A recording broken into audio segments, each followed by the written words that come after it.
Najis dan cara mensucikannya. Najis-najis itu ada 3 macam, yaitu 1.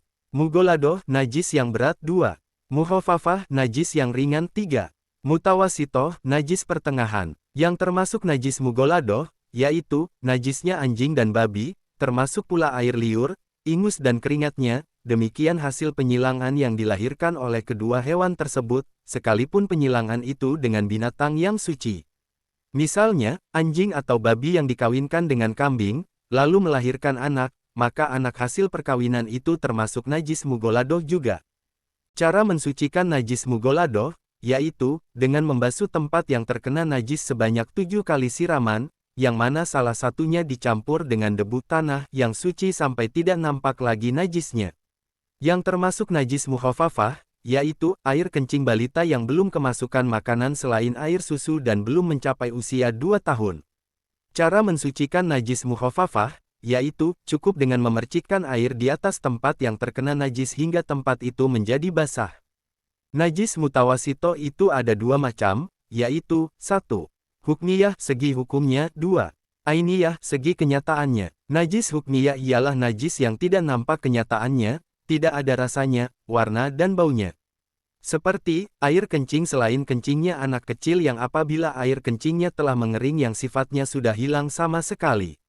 Cara mensucikan najis hukmiyah, yaitu, cukup membasuh dengan air walaupun hanya dengan 1 kali siraman saja.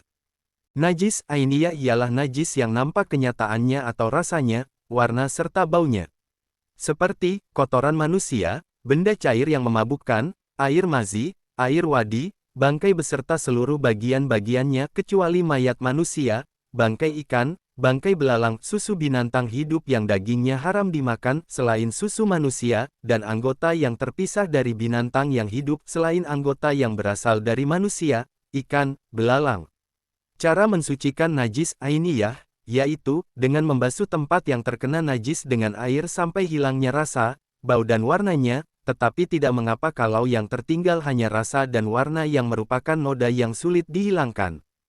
Cara mensucikan khamar, tuak, arak atau minuman keras lainnya, yaitu, dapat menjadi suci apabila sudah berubah menjadi cuka dengan sendirinya, tidak karena diolah atau diberi campuran obat agar bisa menjadi cuka. Kalau perubahan itu karena diolah atau dicampur dengan sesuatu, maka khamar itu tetap najis.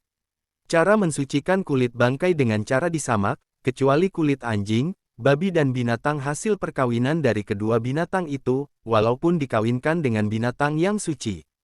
Firman Allah Ta'ala, artinya, dan kami perintahkan kepada Ibrahim dan Ismail untuk mensucikan rumahku bagi orang-orang yang bertawaf, beritikaf dan orang-orang yang ruku dan sujud. Quran Surah Al-Baqarah, ayat 125. Hadis dari Ibnu Abbas radhiyallahu anhu. Rasulullah melewati 2 kuburan. Lalu beliau bersabda, kedua orang ini sedang diazab, dan mereka diazab bukan karena dosa besar. Orang yang pertama diazab karena berbuat namimah, adu domba. Adapun yang kedua, ia diazab karena tidak membersihkan diri dari sisa kencingnya. Hadis riwayat Muslim. Rasulullah Shallallahu alaihi wasallam bersabda, jika salah seorang dari kalian datang ke masjid maka perhatikanlah kedua sandalnya, jika ia melihat ada najis atau kotoran maka sentuhkanlah ke tanah, lalu salatlah dengan keduanya. Hadis riwayat Abu Daud. Ibnu Abbas radhiyallahu anhu mengatakan, mengenai mani, mazi dan wadi, adapun mani, maka diharuskan untuk mandi.